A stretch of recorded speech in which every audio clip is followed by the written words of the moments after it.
সম্প্রতি বিশ্বজুড়ে সাড়া ফেলে দেয় চীনের এআই চ্যাটবট ডিপসিক। মডেলটি তৈরিতে ব্যবহার করা হয়েছে উন্নত মানের সেমিকন্ডাক্টর। তবে সেমিকন্ডাক্টর সহ ব্যবহৃত আইপি নিজেদের বলে দাবি করেছেন মার্কিন প্রেসিডেন্ট ডোনাল্ড ট্রাম্পের বাণিজ্য মন্ত্রী হিসেবে মনোনীত হাওয়ার্ড লাটনিক। বুধবার সিনেটের বাণিজ্য, বিজ্ঞান ও পরিবহন কমিটিতে দেয়া এক বক্তব্যে এ ঘটনাকে প্রযুক্তি চুরি হিসেবে আখ্যা দেন তিনি।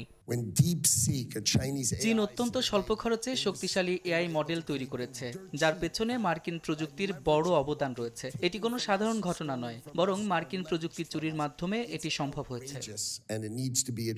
এদিকে ডিপসিক ব্যবহারে নিষেধাজ্ঞা দিয়েছে মার্কিন নৌবাহিনী। বুধবার সিএনবিসির বরাতে আনাদোলু এজেন্সির প্রতিবেদনে বলা হয়, যুক্তরাষ্ট্রের নৌবাহিনী ডিপসিকের এআই প্রযুক্তি ব্যবহার না করার নির্দেশ দিয়ে সকল সদস্যকে ইমেল পাঠিয়েছে। গত শুক্রবার থেকে পাঠানো ওই মেইলে সতর্ক করে বলা হয়, কোনো অফিসিয়াল বা ব্যক্তিগত কাজে ব্যবহার করা যাবে না ডিপসিকের এআই। নিরাপত্তা ও নীতিগত উদ্বেগ থেকেই এই নির্দেশ বলে নিশ্চিত করেছে কর্তৃপক্ষ। অন্যদিকে লক্ষাধিক ইতালীয় নাগরিকের ব্যক্তিগত তথ্য ঝুঁকির মুখে পড়তে পারে এমন আশঙ্কা থেকে চীনের এআই চ্যাটবট ডিপসিকের কাছে ব্যক্তিগত তথ্য ব্যবহারের বিষয়ে ব্যাখ্যা চেয়েছে দেশটির সংশ্লিষ্ট নিয়ন্ত্রক সংস্থা। মঙ্গলবার আনুষ্ঠানিক এক বিবৃতিতে ডিপসিক এআই এবং এর সহযোগী প্রতিষ্ঠানগুলোকে ২০ দিনের মধ্যে তাদের ব্যক্তিগত তথ্য সংগ্রহের উৎস সম্পর্কে ব্যাখ্যা চেয়েছে ইতালির ডাটা সুরক্ষা কর্তৃপক্ষ।